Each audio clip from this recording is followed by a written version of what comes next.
अस्सलाम वालेकुम दोस्तों, की हाल चाल? उम्मीद कर रहे सारे ठीक हो गए। जी मैं जाया सी गाड़े गड्डी दी लाइटवेट करवाउण ते रस्ते च उन्हें सुबह सुबह एक छोटा जिहा नुकसान हो गया। गड्डी मेरी लग गई थोड़ी जी गाय आ रही सोदे विच लगी फ्रंट ते थोड़ा जिहा गंद पिया। मैं तैनूं उतर के रोक के इत्थे तैनूं दिखाउणा थोड़ा जिहा नुकसान हो गया। मैं तो गड्डी ठीक करो लाया सी और थोड़ा जिहा होर नुकसान हो गया अगे नालों। चलो बहरहाल खैर अल्लाह ताला दी मर्जी, अल्लाह जो करदा बेहतर करदा। बाकी मैं तुहानूं उतर के दिखाउणा उत्थे।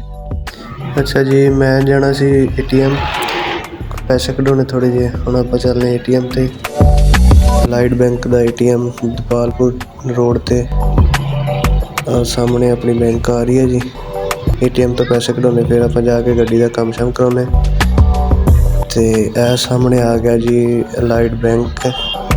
अगे आपां चलने दे ATM ते। अच्छा जी, ATM ते मैं आ गया। हुण आपां करदे जी कार्ड इंटर ते इत्थों कढाउने पैसे ते ट्रांजैक्शन प्रोसैस पिन कोड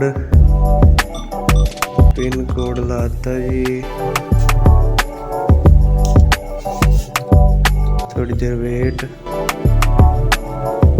हाँ जी, अच्छा जी, ट्रांजैक्शन अपनी मुकम्मल हो गई। हुण आपां ATM लैना ते पैसे लैने। फिर चलने आपां जाके गड्डी दा कम शम कराउने, व्हील अलाइनमेंट कराउणी आपां। अच्छा जी, हुण आपां चलने जी शॉप ते जित्थों आपां व्हील अलाइनमेंट कराउणी आ। देखते हैं शॉप किते जा रहे हैं जी अपन शॉप ते। इत्थों देखते हैं वो सामने अहमद 3D अलाइनमेंट, इत्थे आपां जाना ते गड्डी दी अलाइनमेंट चेक कराउणी।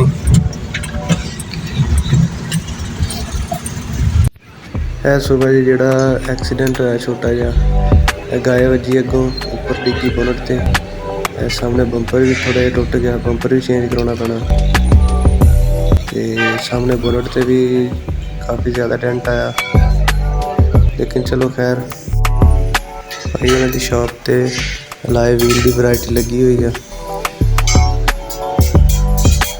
स्विक दे लाए व्हील लगे हुए ने, लेकिन मैनू पर्सनली जेह्ड़े ने ब्लैक ते रैड दा कंबीनेशन है ना, बहुत ज़्यादा पसंद आया।